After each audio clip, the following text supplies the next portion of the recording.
Hi everyone, my name is Praveena and welcome to this YouTube channel. So I'm very happy to welcome you to iDenti-Tea with Praveena. What is iDenti-Tea with Praveena? It's basically a platform, it's an opportunity for me and you guys to get to know some very popular faces within our community, get to know them as a person, as an artist or as a creator, and just really answer loads of questions, get to know them, have a good conversation with them, learn more, grow more, and build our community further. So without further ado, I'm going to go on to introducing our first guest of iDenti-Tea with Praveena. So I don't even know where to begin. So this guy, he's a multifaceted person, extremely talented.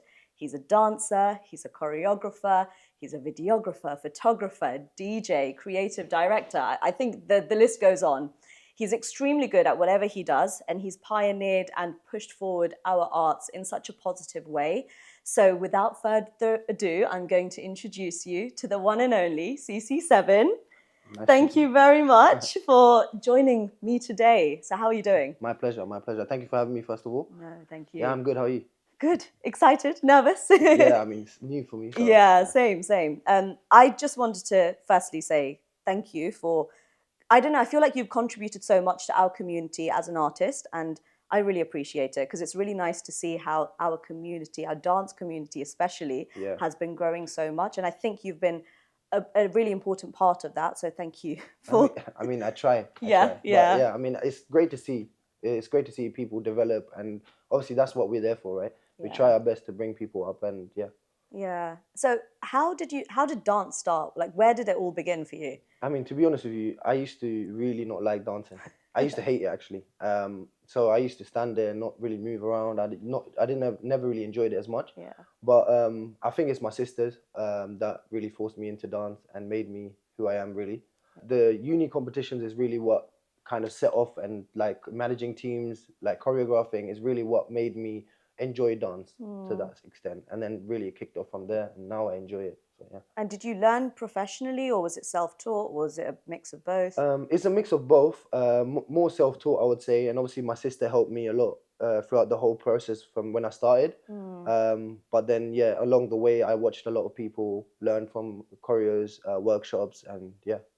I feel like, as a dancer, it takes a few years for us to establish our own style. So you're in a position where when your choreography is on stage, even if you're not performing, people will know it's a CC7 choreography.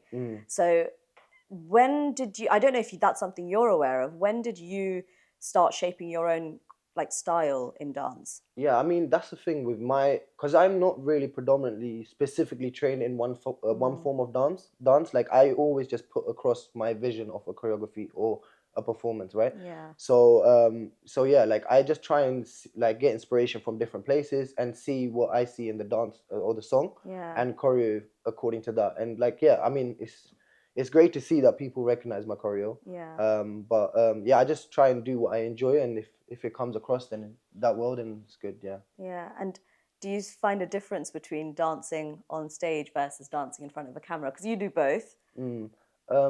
Definitely, obviously, on stage there's like adrenaline, Yeah. the whole experience of performing in front of like God knows Yeah. thousands of people. That's a whole different experience. But then Yeah. obviously in front of camera is different as well. I don't know. So I have this kind of thought because, I've got experience of stage and camera. And I feel like with stage, you have just a lot more freedom in a way to perform because you're not restricted in a way. You've got a choreography that you perform, but the way, how much effort you put into the performance itself isn't restricted. With a camera, you do have those restrictions. But on the other end, with camera, there's a lot more focus on expressions, how you perform, because the camera's so zoomed in on you. Yeah, and another thing is obviously like if you make mistakes, it's okay. You can retake. Exactly. Whereas on stage, I mean, I've had loads of bad experiences on stage Yeah. where I messed up, but the thing is that that's all a learning curve, right? Yeah, so yeah. it comes with the experience, and like it makes the experience that much better. Yeah. So really and truly, like everything comes with its benefits, I think. Yeah. But yeah, I mean, on stage it's just a one time, Yeah. 6 minutes. You just do it, and then that's it. Is there a difference between the CC7 we see on stage versus the CC7 we see on Instagram or TikTok? I guess so. I mean, it depends on what people see. Yeah. I guess. I don't know. What do you see? So before I got to know you, Yeah.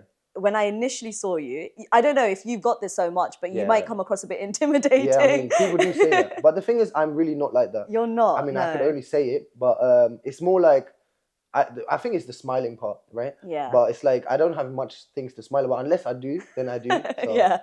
but yeah, I mean, I don't think anyone that is in my close circle would say I'm Yeah, intimidating. you're not. Like the more I got to know you, you're just so chill, so casual, such a pleasant person, and easy to work with as well. Thank you. And I realized that at Showdown, because that was our like first when I'd asked you to judge for Yeah. Showdown, and you literally said yes without hesitation.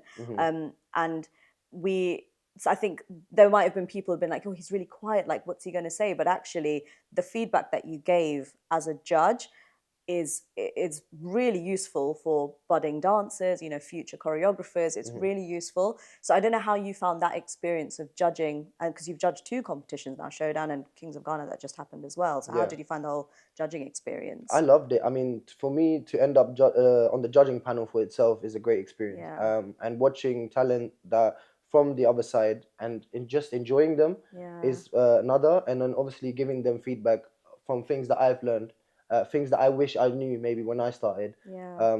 But I wish I could obviously explain these things in more detail. Yeah. But yeah, I mean, overall, it's a good experience, and like I really enjoy judging. Yeah. Yeah. Yeah. Do you find, because now there's, with like post-COVID, Instagram, TikTok it's booming. And we've got so many dancers who are establishing themselves as dancers and as choreographers Yeah. on these platforms. Is there a difference between being a dancer on Instagram or TikTok versus being a dancer, I don't know, in the real world? I don't know if there's a difference. Like, what are Yeah, your I thoughts? do. I mean, I do think there's an argument. Obviously, there's a lot of people saying that TikTok dancers, the real dancers, they don't get the same recognition. But to be honest with you, I'm all for the social media thing. Yeah. I think it's a great way to kind of push ourselves out. A lot of dancers that are not very confident get to dance, and Yeah. that's what I like to see. Yeah. And also, like the pioneers of dance will always stay pioneers. Like if Yeah. you've learned the foundation and you've crafted so well, like it's visible in the Yeah. choreography. So Yeah. I wouldn't take like just because certain things get more reach, I wouldn't really get carried away too much of it. But I Yeah. see it as a positive thing. Yeah. Because like back in the days, you know how hard it was. Like even Yeah. if you did a dance performance, for you to get the views and Yeah. for Yeah. you to put yourself out there was way much harder than it is now. Yeah. Yeah. So yeah, I mean it's only beneficial, I would say. I think so too. I think as a community we've grown because of such platforms. Exactly. I think there is a fine line where we shouldn't just rely on these platforms to grow our art. I do think training as dancers outside of that is really important. Yeah. Because I don't want anyone, and I'm speaking, you know, as a 30-year-old who's literally seen so many dancers, you know, Yeah. over the generations, I don't want people to rely on this to build their dance portfolio when Yeah, actually, correct. you know, there should be background work that's happening where they're training regularly, because that's where the foundations develop, that's where the quality comes from. Yeah. And then what we post is, because I love, you know, I post a lot on Mm-hmm. Instagram and TikTok, but I always will need to make sure my foundations are solid, so whatever I post is just a snapshot of what I'm capable of. Yeah. And the thing is, obviously, with you especially, you enjoy dancing a lot, right? Yeah. And it's visible that you Yeah, enjoy yeah. it. And the thing is, like with TikTok, Instagram, these dance reels, this kind of trends, Yeah. like people actually enjoy those. So it's Yeah. nice to see that they're just enjoying something rather than complicating it too much with like Yeah. overcomplicated steps and trying it. Yeah. Like it's nice to see. Yeah. So I think it's good. And also like you said, as long as people still train by themselves and trying to push their craft in other ways, Yes, yeah. and use this platform just to elevate, Yeah. I think it's great. So I don't know, because I do, you know, some like trending stuff that come out. Like I do videos of that, Yeah. whilst I also put out my own choreography. Mm-hmm. Sometimes it's a bit sad for me Mm-hmm. because the trending choreo gets more reach than things that I put like literally my blood, sweat, and tears into. But does that actually like affect you? It doesn't affect me, but I always think like this gets more reach because it's trending and that choreography is trending, whether it be a movie, I don't know, like any movie, Halamati Habibu, right? Yeah. Arabic Kutu, we do the hook step and then that gets so much more Views. reach. And sometimes, you know, I've had people ask me, oh, you know, what do we do as dancers? What do we do? And I always say, okay, it is about striking the balance where sometimes I need to do these trending stuff, even though it might not be at my core. If I do the trending stuff, people will come to my page and then look at the the other stuff that I am capable of doing. Mm-hmm. So because you don't do, like, you are very, you know, particular about how you post and everything. Yeah, like I don't know what it is for me. It's quality. Well, I prefer to check my quality over quantity. Yeah. But at the same time, I understand. Well, everyone has different kind of goals with their socials, Yeah. right? Socially influencing is one. Yeah. Being a dancer is one. Being a creative content creator is one. Yeah. And like you said, if you have some people have a really good balance, and some people stick to one more than the other, right? Yeah. And it's perfectly fine. I think like it's Yeah. really down to how you think yourself Yeah. you want your social media run. Yeah. But the only thing I would say is obviously I hope no one gets disheartened by like their own creation not getting the same reach, because I get the same. Sometimes like when you record stuff professionally, it doesn't get the same reach, for example, as if someone like just recorded it on their phone, Yeah. which is which makes obviously it's disheartening when you've done so much work around it. Yeah. But it really shouldn't put you down. Yeah. Like, it really shouldn't, because like at the end of the day, if you're proud of the work that you put out, Yeah. that's all that matters. And also when you do projects professionally, you're filming it professionally, it's also a networking opportunity as well. Think Yeah. of, rather than just the final product, it's about the process, isn't it? Like, to produce that video or craft or whatever you've done, it's the lead up to that that actually will stick with you for life, really, that experience. Exactly, it's an experience, like a process that you went Yeah. through. And like I said, there's a lot of projects I've done as well, recorded professionally, never released. Yeah. But like because I just don't feel like the quality was there, Yeah. or if I didn't feel happy with it fully. Yeah. But yeah, I mean, yeah, each to their own, right? Like, and some people are really comfortable to post on a regular basis, and like everything works in your own favor, I would say. Yeah. So. Yeah. Recently there's been like this whole buzz, like there was a concert that happened. I think everyone knows which concert it was. There was the DSP concert that happened, and there was an incident that happened to many of our dancers in the pre-act show. And it's not the first time this has happened. Something similar happened a few months ago at the Yuvan Shankar Raja concert as well. I didn't talk about it much, but I was disappointed, but I wasn't surprised by how these event organizers treated our talent. I wasn't surprised, because I was like, that disrespect is not new to us. But what we need to do is work on like how we're going to not fight back, but how we're going to stand up for ourselves. What were your thoughts about kind of everything that happened there? Yeah, I mean exactly the same, to be honest. I wasn't surprised. At the same time, like I said, I don't like I've mentioned to you before. There's been opportunities that I've had, and other choreos that I know, to perform at these shows. But the principle of what is expected from us is not provided, right? So if it's not provided, I don't feel comfortable as a choreo to perform with a team of dancers at a show. So like for me, like what is clear is that just contracts don't get put out, and that is like the core basics of like running a big event as such, right? And you don't see these things happen in, let's say, Burna Boy's concert or like any other concerts other than these concerts, like because like they don't have any contracts and you're not literally not looking after yourself. I think that's the main part. Like I hope that going forward that all of us dancers can look out for ourselves before anything and ask them and demand contracts, really. And even if we are doing it for free or a low charge, just get a contract out that states this is what happens if we don't perform, and just look out for yourself, protect yourself. It's like a respect for yourself and a respect for the art that you're presenting. Exactly. Ultimately, because I think what we need to realize is they need us, and I'm saying they because that's how they've treated us. You know, it's like there's that separation. So they do need our community to promote the event, to sell the tickets. And that's why the whole pre-act in many cases could be, I feel like that's why there's the pre-act show, just to promote our talent, but also to sell tickets through that as well. 100%, because like just as you say it, like dancers have been asked to sell tickets, which already sounds off. Like that should never be the case. Like you don't get asked to sell tickets for a big concert on this level. And that is the one thing that we need to keep in mind. And also like doing things for free, I'm all for. Like it's an opportunity, but don't kind of ruin the name of an opportunity, because like you should do things that benefit you, and at the end it didn't really benefit anyone, right? So like that's the bottom line of it. And like I think we just should just value ourselves and our craft a bit more. Yeah. So, and if we do, and if we stand up against these people, the organizers mainly, Yeah. and tell them, look, this is what we demand as dancers, and we want these things, and if we do get these things, then we can perform for you guys. Especially you're doing them a favor. Yeah. Like, if you're Yeah. performing for free or for a low cost, Exactly. you're doing them a massive favor. And I think we're downplaying that a lot, and we Yeah. don't understand that it's for them. It's just as important as it is for us. Exactly. I don't know what your thoughts are, because I feel like many of our dancers, musicians, may find it scary to put a contract forward in front of someone who comes across like a really big organization backed by a really big artist from India.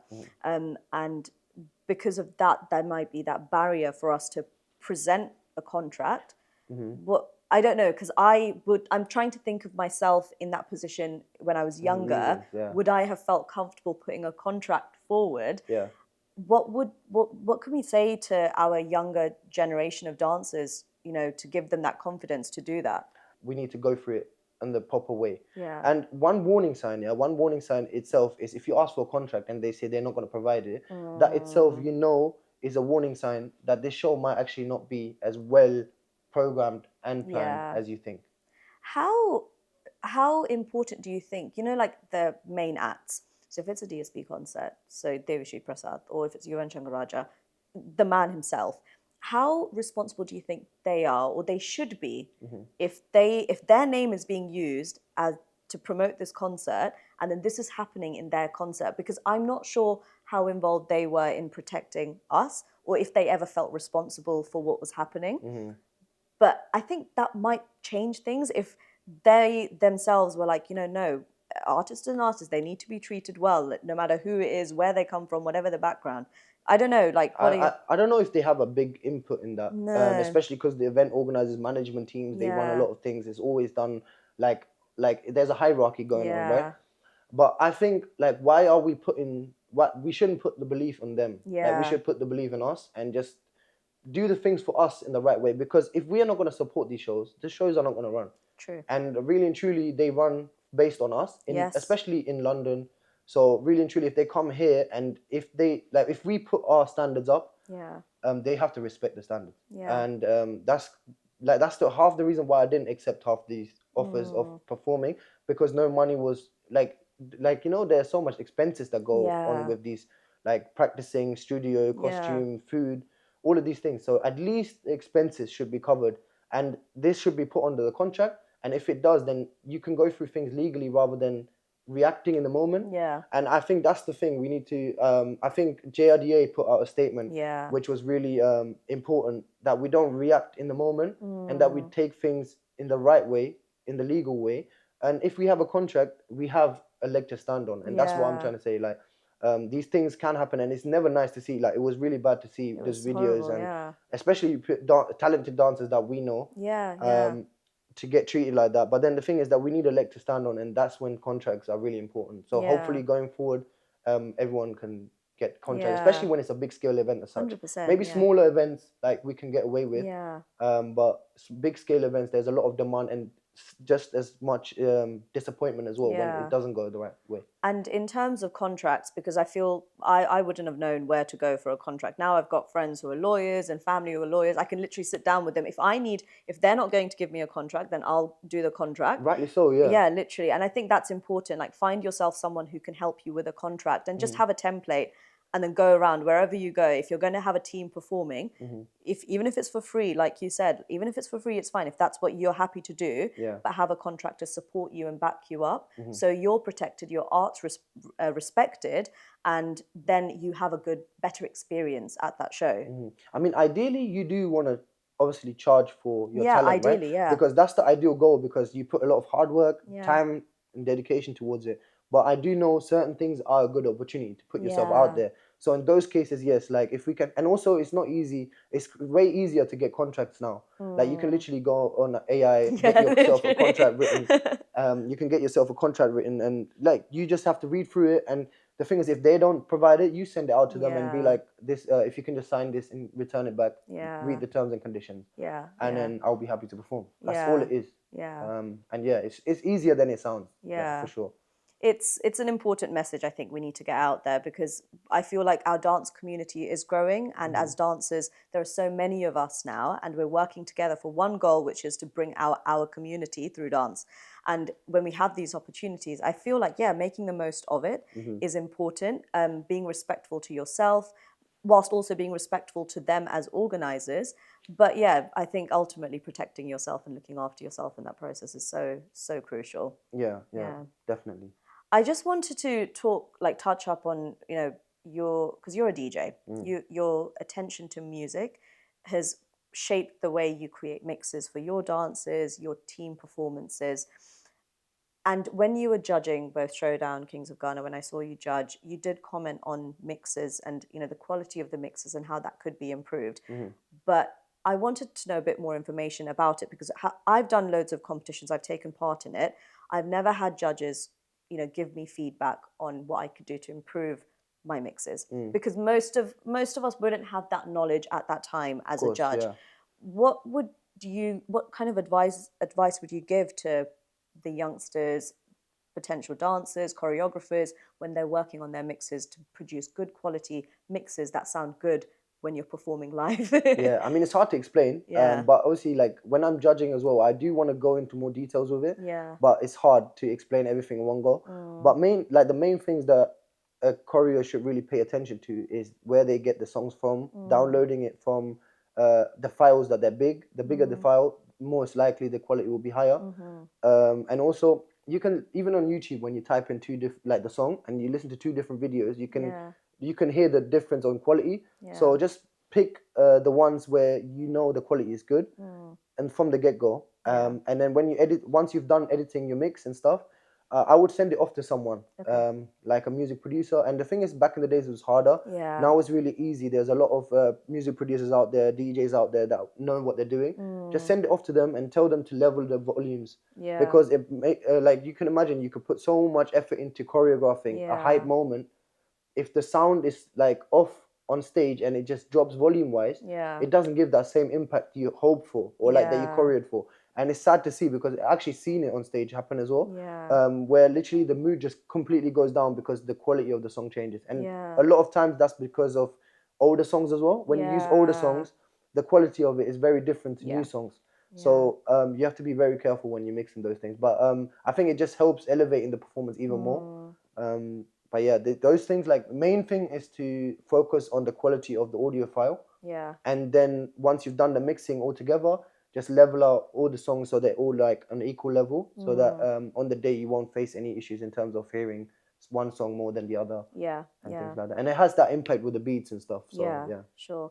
And you've done a lot of music video choreography as well. How's that different? Choreographing a team for a stage show, choreographing them for a dance video, like for just content, versus doing a music video choreography, which is where someone else has produced their own track and they've roped you in to choreograph. How does that change? What's your role as a choreographer there? I think it really depends on the music video. Most music videos where you just have to kind of complement the music video is very I in terms of choreo strip it down a lot. Because it's about visually aesthetic stuff. But if I was to do a stage performance, obviously it'd be way more complicated dance wise. But there's music videos out there where it's more dance orientated. I don't think like I've done one that is fully dance based. I've just mainly done ones where it's like complementing. And yeah, I think it's a whole different experience in terms of music videos where you strip down like the whole complexity, and you just kind of have a team and you just make sure that they're in sync. Sync is like the main thing, because on video it's easy to see if someone is out of sync. So yeah, I would say that's the biggest difference. Is there something that you're hoping to do in whatever, like dance wise, or even music video wise, as a choreographer? Is there something that you would hope to do or looking forward to do, maybe? Definitely. I think music video wise, I would love to do a song where it's very predominantly dance related, where maybe the song is an uplifting song and it's like focused on dancing. I would love to take on a project like that for sure. In terms of stage, I think I've done a lot of stage performances. For me, I have taken a small break from stage performances. but that's also because of my other stuff that I have going on Yeah. and this and that. But maybe I do obviously miss it here and there as well. Yeah. Like, you know, that stage adrenaline, that Yeah. feeling. Like, you do miss it. You do want to come back to it at one point, but let's Yeah. see. So this is just really random, but because we were talking about music videos, you know Mallipu, the music, Yeah, yeah. in the Simbu's movie. Hmm. So did you see how it was all one shot Yeah, and the yeah, yeah. choreography was, it was like the choreography and the camera was working together? Hmm. Would you ever, what were your thoughts when you saw that? Because I was mind blown because the Yeah, choreography was so simple, yeah. but it was just how the choreography worked with the camera. See, that's the thing, because obviously there is so much planning that goes in that kind Yeah. of stuff, right? Like, obviously we as an independent scene, we're still Yeah. obviously working our way up there, but it's definitely something that we can look up to and get Yeah. inspired by, for sure. Like, one take shots of like a long dance routine would be Yeah. amazing. But again, we need to build a platform, and if we can get to that stage, then Yeah. amazing, really. I mean, Yeah. it's the infrastructure, because obviously there's a gap between us and, you know, the Indian artists, because Mm. they've got the infrastructure to support their entertainment business, Mhm. whether it be film, music, and we're building that for ourselves. Mhm. And is there any way we can work together to have that kind of an infrastructure to create like really like different ideas, unique ideas? Because I feel like we've got so much within us. 100%. But I think we've already been doing it really well. Yeah. I do think there's standout music videos, or let it be visuals, Yeah. that have Yeah. come out recently, where it's like stretching boundaries. Yeah. And if we keep pushing those boundaries, and like I said, obviously value ourselves at the same time, Yeah. and don't agree to projects that maybe would bring us down, I think that there's like, obviously we're gonna get there quick. Like, I don't think Yeah. it's a matter of time. And we can already see certain music videos literally, like, I don't even know how they taken it, or Yeah. how they've gone about it, but it involves a lot of planning behind. Like, it's Yeah. not just a video person and Yeah. just the artist. It's Yeah. not. It's like a whole team, a Yeah. production behind. And even the fact that we have a production, it was never the case before. Like, sometimes it wouldn't be like a whole team. Now everyone gets credited from like Yeah. A to Z. Everyone gets credited for the work they do, and that's how it should be. Mm. And like, it's a whole team putting together like a whole project. Yeah. And yeah, I think like the more we keep pushing ourselves, Yeah. and for sure the talent is there for sure. Yeah. Yeah. Dancing to DJ. How's that Mm, transition? How did that happen? I think DJing is just something that I picked up obviously just before uni, Mm. when I was in college. It's a great way for me at the time to make money. Yeah. That was the sole purpose of it at the start. But Yeah. then obviously I started enjoying it, and then it was like a thing where I realized that could actually be my career path. Yeah. Even though I had loads of obligations against it, and people were like, "Yeah, don't do it." Yeah. Um, I did think, like, obviously during that time, that maybe this is what I want to do, Mm. and I went down that path. Dancing it's always been something that kind of I enjoyed, Mm. and I love the thrill of competing. I love Yeah. the competing in teams, and I think more than like dances, especially, yeah. But then also like leading a team and like trying to win competitions, and that aspect of things, I think that I enjoyed as Yeah. well. So it was always that enjoy element, that DJing is more like work, Yeah. and like dancing is more like I enjoy it, and Yeah. like I do it whenever I have time. That's why I'm Yeah. not very too consistent with it. I don't do it on a regular basis. Yeah. I just do it whenever I have time. Yeah. And yeah, that's why I do workshops here and there as well. Sure. And I think we were talking about this before, like how I followed by the books like a traditional Yeah. path, and your kind of career is like a non-traditional path, and it works for both of us. But what kind of challenges did you face going through that non-traditional path? Because you kind of already said, you know, people were like, oh, don't do it, Hundred etc. percent. I mean, who like would really support a DJ at the get go, Yeah. right? It sounds very unrealistic, like for it to be a full time job, and this and that. Even me, like, I was doubting myself here and there Mm. sometimes at the beginning. But obviously, one, it gave me freedom to kind of Yeah. like manage my own time. I can do shows left, right, and center, at the Yeah. same time do DJing, because Yeah. it was like nighttime and certain dates I could keep free. So it was like a very flexible lifestyle that I had, Yeah. and I was able to explore different things like Yeah. videography, DJing, like let it be dancing as well. And obviously, dance shows take three Yeah. months, 2 months, Yeah. like, for you to prepare. So I was able to do that because of it. But I was gonna ask you, like, in terms of your work, how did you manage to do that? Because I don't know how you get time. I think when I was training, Yeah. I didn't have a social life much at Mm. all. Literally, like it would be work or university. In fact, when I was at university, as I wasn't like the best student. I just go to university to go to dance rehearsals. That's the reason I went to university. And then when I started working, it was like work, night shifts, and then whenever I had time, I'd do dance. Now I've got a bit more flexibility. Now working as a GP, I can choose my hours a little bit more, and so I'm able to categorize my life a little bit better. Like this is my work time for medicine, and this is my time for dance. So I've got that flexibility now. So I'm making the most of it. It was very challenging. I think it definitely had a toll on me mentally because I think people expect you to choose one or the other. And you might face this because, as a dancer and a DJ, you've got like so many things going for you. People expected me to choose one or the other. And I would be like, I like both. I'm going to make both happen. I just need to figure out the balance. And that was a constant process. I think now I've got a better balance now, but that's in the last 3 months of starting like my salaried role as a GP. But it was a challenge. It was. I'm grateful though, because if I didn't make those sacrifices with whether it be friendships or relationships like years ago, I wouldn't be trained as well versed of a dancer as I would like to think I am now, because I put so much effort into training. And Bhangra competitions. Yeah. I thought like our Tamil competitions were intense, but Bhangra competitions, like literally your whole weekend's gone. You're training. You're injured. I had my first ever fracture because of Bhangra, which tore me out of the dance scene for a good 2 years. So that changes you. It was intense, but I enjoyed it. And if I didn't do that, and if I didn't make those sacrifices, then I wouldn't be confident enough to call myself the dancer I am today. Yeah. I mean, you've built the experience over the years. It's over the years, yeah. Yeah. I still find it crazy how you balance everything. Like, because you do wedding choreography as well. Yeah, on yeah, top of that. yeah, Then yeah. you do content on social media, Yeah. videos. And the thing is that it's not just videos you quickly shoot. There are some that obviously you do Yeah. at home. Yeah, But then yeah. you also do like produced ones. Yeah, So yeah. I don't know how you find the time. That's I literally don't know. it. When you enjoy it, you'll figure a way. It's like how I can say the same to you. You're always traveling and you're always at these events. The main act of the events, you're DJing, you're doing like music video choreographies, and then you're doing like dance content on the side as well. Like it is the balance. Like when you enjoy it, you'll figure a way. And for me, Instagram, TikTok, like social media and creating content, I wanted to create that balance to prove to myself that I could do both. If I wanted to film something at home, because I feel like doing it there and then, and I'll do it. But there are some ideas where you want to actually bring it together visually as well. And so I'll put that effort in, bring the team together to do that. So that's where my heart and soul goes into.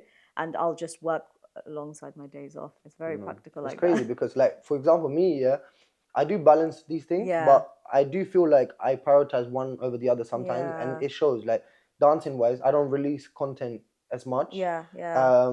But I take on shows obviously here and Yeah. there, and then like I focus more on the DJing because that's what is my day to day Yeah. basic like job basically, right? Yeah, Full time job. So, but then the thing is that you've got this full time job and you're doing all Yeah. these things, and you're keeping, in my opinion, you keep it quite balanced, like you said, and you constantly release. I always see stuff releasing, Yeah, and yeah. so it's good to see. Thank honestly. you. Thank Yeah, I you. mean, I'm sure a lot of people have the same question to you.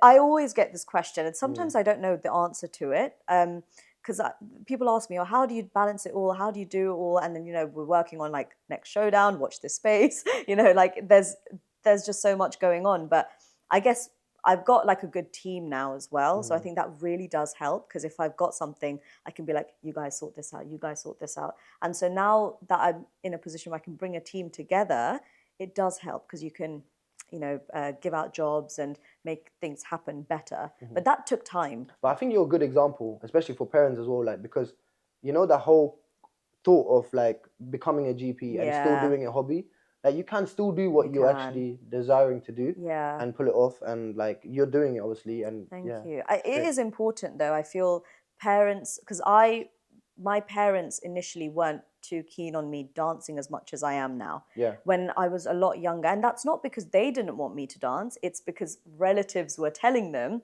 "Oh, she's dancing. How is she going to focus on her studies?"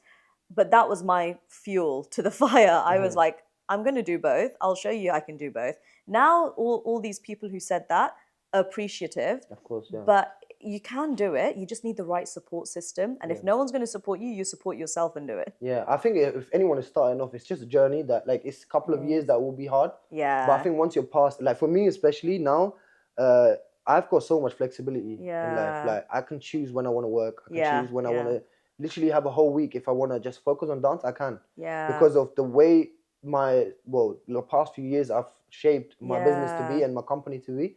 I can afford to do that, and really, it took a lot of years. You can't do it from the get go, right? Yeah. Because at the start, every gig it's like a big thing. Like you get it, and you're like, yes, exactly. Yeah. But now it's like you can manage your time properly, and once you get to that stage, it's way easier to balance. I think both sides, and for me especially, it's really easy.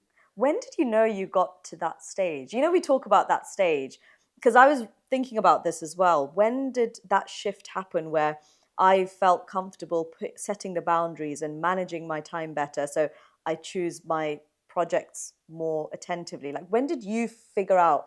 There might not be one point, but like, when did you? I mean, I don't think it was too long ago, to be honest. Maybe like after COVID-ish. Yeah. After COVID, maybe a year after, I would say that's when I really kind of realized, because I started getting loads of abroad bookings, and that really changed the way I saw things. Because for me to take on an abroad booking is way more beneficial for me than to do small things here. And I think it's hard to explain this to people. But for me, obviously, I understand it, and I kind of like plan my time accordingly. And then I still do the judging. I still do certain things that I think are beneficial, and like it's an exciting project for me to take on. But I'm selective, way more selective than I used to be. So nice. So I wanted to, just before we kind of wrapped up, I wanted to do like just 5 words. I'll just throw at you. Just the first thing that comes to your mind. Okay. Headline. Statement. Tamil food. Love. I love Tamil food. I'm a foodie, innit? I love my food. So. What's your favorite food then? I think I have a favorite dish for every time of the day. Yeah. So like it's like a combination of things, but I can't pick a favorite. Tamil food in general, but no veg. No veg. No veg. Okay. Hertfordshire. Passion. Music. Work for me. Movie. Oh, that's a hard one. I'm not really a movie person, to be honest. I've got a follow-on question to this. I'll let you think about this one. Movie. If I think of movie, I don't even know. Okay. I don't know. So I'll ask you just a random question that I just wanted to get your opinion on. As a Vijay fan, as a Vijay fan, I'm a full Thalapathy fan. Yeah, you know how much of a Thalapathy fan I am. What did you think of Leo? Leo. Yeah. Like I was surprised, and I was happy to see him perform at the level he did, because obviously previously there was maybe some controversial movies that like maybe didn't reach the heights that he would have expected. Yeah. But I personally was happy with Leo. I would like if he produced movies like that from a few years back again. Yeah. Because obviously his classics are his classics. Yeah. And then it's just good to like I saw an old glimpse of Vijay back. So I think I felt like I compared it. So I'm a Vijay fan. Like I will tell people straight up if his movies are bad. I'm that honest of a fan and that loyal of a fan. And Leo was good, but maybe because I compared it to the whole LCU concept. When I compared it to Vikram was just 100 times better, in my opinion. Yeah, but then I think it's opinion related again. Yeah. Like, obviously for me, I did like Leo. I like I did it, like, you know, there was a lot of hype about the movie, and normally like the hype, and then I watched the movie and then I'm like, I don't know. But with Leo, I was actually like pleasantly surprised myself. It was a good movie. Like I wouldn't say it was a bad movie at all. I think it was one of his best, like, you know, better movies. And dance wise, obviously, like, it's good to see him dance like that again. You know, like it was Leo. Like Nandari routine. I think you just saw the old Vijay. You saw, it was his level of dance was just elevated. Do you have a favorite actor?